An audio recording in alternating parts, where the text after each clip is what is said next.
సొంత ఆలోచనలతో సొంత అభిప్రాయాలతో దాన్ని ఎక్కడికో తీసుకెళ్లి ఏదేదో చేసేసుకున్నావు నీ లైఫ్ ని. చివరికి ఇప్పుడు చేతులు ఎత్తేసావు, నా వల్ల కావటం లేదు. నేను ఎంత కంట్రోల్ అవుదామన్నా, ఎంత కంట్రోల్ చేసుకుందామన్నా నా జీవితం నా వశం లేకుండా అయిపోయింది. చివరికి ఒక ఘోరమైన ముగింపే నాకు, ఇక నా జీవితానికి ఇక నెమ్మది లేదు అనే పరిస్థితిలోకి నువ్వు వెళ్ళిపోయి ఉండొచ్చు. అయితే నీకు కూడా యేసయ్య మెల్లని స్వరం వినిపిస్తున్నాడు. నా ప్రియ కుమారుడా, నా ప్రియ కుమారి,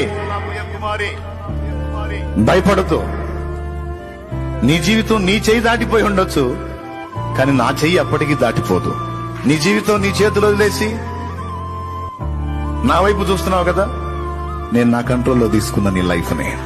నీ కలివిగాని వెన్నో నేను సాధించగలుగుతాను. నువ్వు నెరవేర్చాలనుకున్నవి నెరవేర్చలేకపోయినవెన్నో నేను నెరవేరుస్తా. నీ జీవితం ఎక్కడికి పోలేదు, ఏమీ కాలేదు, నా వశంలో ఉంది. డోంట్ వర్రీ అని ఆయన అంటున్నాడు నీతో.